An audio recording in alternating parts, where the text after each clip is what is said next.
आपको जैसा बताया गया उसके आधार पर हम कह रहे हैं। सौम्या अग्रवाल, कमिश्नर प्रयागराज, ये यहाँ की कमिश्नर है, मंडल अध्यक्ष हैं, बड़ी पदाधिकारी मानी जाती हैं। डीएम भी इनको रिपोर्ट करता है। अगर ये चाहती तो ये मौके पर मौजूद थी, हमने इनको सामने खड़ी हुई देखा था। ये चाहती तो सम्मानजनक तरीके से, अगर समस्या उत्पन्न भी हो गई थी, वैसे तो उत्पन्न ही नहीं करना चाहिए था। अगर मातहतों ने उत्पन्न कर दिया था तो बड़ा अधिकारी वहां पर मौजूद है, तो उसका ये कार्य है कि वो उसको संभाले। लेकिन 2-2.5 घंटे तक वहां पर हमारे लोगों को मारा पीटा जाता रहा और ये सबकी खड़ी होकर के गवाह बनती रही। ये कमिश्नर बनेंगी, बनाए रखो, तुम्हारी प्रिय होंगी, लेकिन हमारी आंखों से गिर गई। हम नहीं समझते कि ये कमिश्नर बनने लायक। इनका अपराध हम जो समझते हैं, प्रेस को भ्रामक और असत्य जानकारी देना, जो कि अब रिकॉर्डिंग पर है। हम बता देंगे कि कमिश्नर जैसे पद पर बैठ करके ये झूठ क्यों बोल रही है, और झूठ बोले भी क्यों ना, जब उत्तर प्रदेश का मुखिया ही झूठ बोलता है। कुंभ में इतनी भगदड़ बनी, इतने गरीब मारे गए, वो कहते हैं कोई घटना नहीं हुई। अफवाह पर ध्यान मत दें, अफवाह पर ध्यान मत दें। जब मुख्यमंत्री झूठ बोल सकता है तो उसका कमिश्नर झूठ बोले, इसमें क्या समस्या है? तो इन्होंने झूठ बोला, भ्रामक जानकारियां आपको दी और स्वयं उपस्थित रहते हुए भी सम्मानजनक तरीके से समस्या का निदान नहीं किया। इनका दोष हम समझते हैं। ये दूसरा चित्र देखिए, ये एक चित्र है। इस चित्र में नाम लिखा है मोहित गुप्ता, गृह सचिव। ये उत्तर प्रदेश गृह मंत्रालय के सचिव के स्तर का व्यक्ति है। इतनी बड़ी इसकी पदवी है, पूरे प्रदेश के मामले देख सकता है। ये स्वयं सादे ड्रेस में, ये फोटो जो है ये इंटरनेट से निकाला है, इसलिए इसमें वर्दी में है। ये सादे ड्रेस में एक बहुत अच्छा सा कोट पहन करके खड़ा था वहां पर और हैंडसम लग रहा था, देखने में बहुत अच्छा लग रहा था। हमको सबसे पहले इसी ने आकर्षित किया अपनी ओर, क्योंकि जितने लोग खड़े थे उसमें सबसे हैंडसम यही लग रहा था।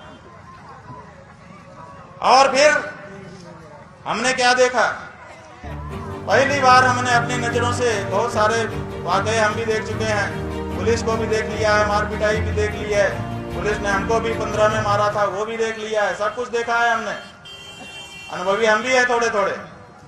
लेकिन हमने ये नहीं देखा कि कोई बड़ा अफसर स्वयं अपने हाथ से बालकों को, दंडी सन्यासियों को, बच्चों को मार रहा।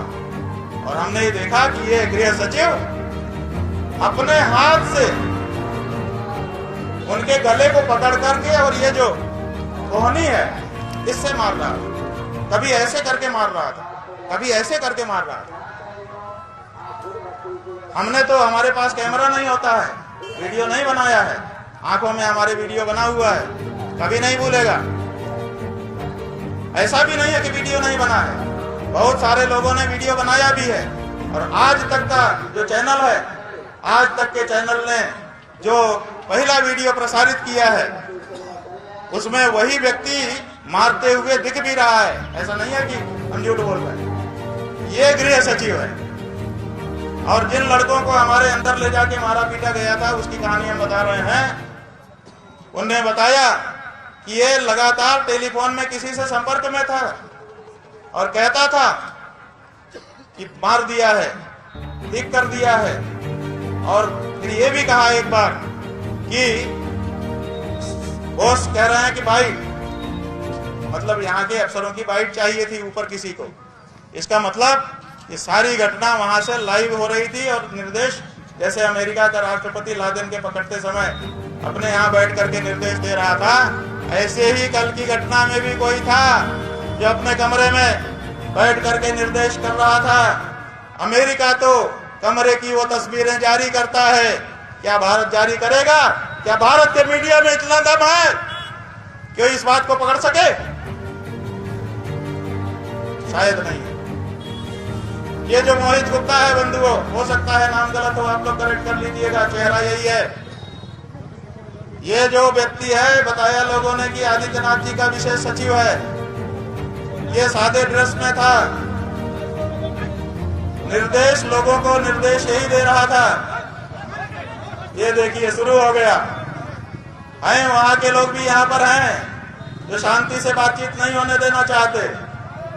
सब जगह उन्होंने भेज रखा है, पकड़ लो इस व्यक्ति को, अलग कर दो, ताकि इसको ये आरोप लगाने का मौका न मिले कि हम शंकराचार्य जी के यहाँ गए थे, हमारे साथ कुछ हो गया। क्योंकि ये इसीलिए आया है कि सारे कैमरे उधर मुड़ जाएं और मामला केवल यही हाईलाइट कर दिया जाए।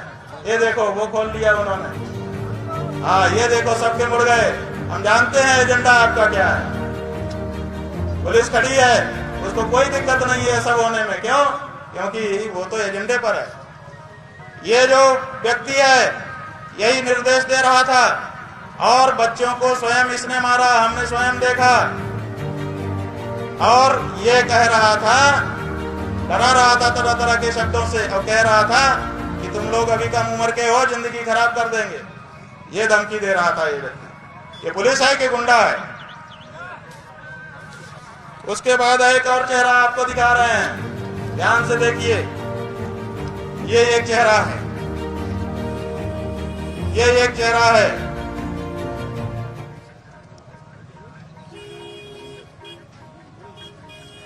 ये जो व्यक्ति है जोगेंद्र कुमार, पुलिस आयुक्त प्रयागराज, ऐसा बताया है हमको लोगों ने। सही है कि नहीं पता नहीं। ये जो व्यक्ति है यही सबसे ज्यादा हठधर्मी वहां पर था। अगर किसी ने बात को बिगाड़ा यही व्यक्ति था। बहुत ही हठधर्मी, बहुत ही दुष्ट प्रकृति का। और यही अनाउंसमेंट बार बार तरह तरह की करके हमको आक्रोश में लाना चाहता था। इसी ने कहा था कि बड़ी गर्मी चढ़ी है, अभी उतारता हूं। इसको गर्मी चढ़ी थी, ये कहता है बड़ी गर्मी चढ़ी है, अभी उतारता हूं। एक बार तो अच्छा मौका आया, ये अनाउंसमेंट कर रहा था कि तरह तरह के आरोप लगा रहा था कि आपका ये अपराध है, ये अपराध है, ये अपराध है, कह रहा था। तो हमने कहा भैया तुमने अपना पक्ष कह लिया, जरा हमको तो हम भी अपनी बात बता। तो कहता है ये माइक हमारे लिए है, आपके लिए नहीं, तुम्हारे लिए नहीं। हमने कहा चलो भाई, तुम्हारा प्रशासन का माइक अगर हमारे लिए है ही नहीं है तो कोई बात नहीं। और दूसरा एक अच्छा मौका आया, ये अनाउंसमेंट कर रहा था कि जहां पर बहुत भीड़ है वहां पर इन्होंने अपना रथ खड़ा कर दिया है, जिसके कारण पब्लिक को बड़ी दिक्कत हो रही है। हालांकि वहां नहीं हो रही थी, वो तो एक कोने में था स्थान।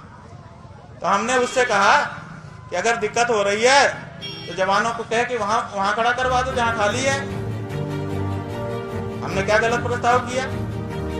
अगर इनको हमको बात भी करना था तो पहले आके यही तो कहना चाहिए था, महाराज जी जरा इधर कर लें, थोड़ा बात करनी है, तो ये एकांत में ले जाते, ये समस्या ही ना उत्पन्न होती। कोई भी व्यवहारिक पुलिस वाला होता तो यही करता कि पहले वो कहता महाराज जी जरा इधर कर लें, अपने को थोड़ी बात करनी पड़ेगी व्यवस्था के संबंध में। तो हम मना कर देते, ले जाता एकांत में, एक जगह पे खड़ा कर लेता, फिर जो भी होता। नहीं, उनके इस आरोप का हम लोग पूर्ण रूप से खंडन करते हैं। जो इससे भी स्पष्ट है कि लगातार हम लोग तीनों चारों लोग उनसे लगातार अनुनय विनय करते रहे कि साहब आकर के आप स्नान कर लीजिए। और जैसा कि हमने कहा कि हम सारे संत महात्माओं का पूर्ण सम्मान करते हैं और आज भी करते हैं, हमेशा करते रहे हैं। पूरा मेला साधुओं का, संतों का, कल्पवासियों का, श्रद्धालुओं का है, तो हम उनका पूर्ण रूप से सम्मान करते हैं, पूरा आदर करते हैं। वो हमारे वंदनीय है, पूजनीय है, महात्मा है, संत हैं और इस बात का हम पूर्ण रूप से खंडन करते हैं। इसमें मैं स्पष्ट रूप से क्लियर कर देना चाहता हूं, क्योंकि आप लोग भी उससे साक्षी थे।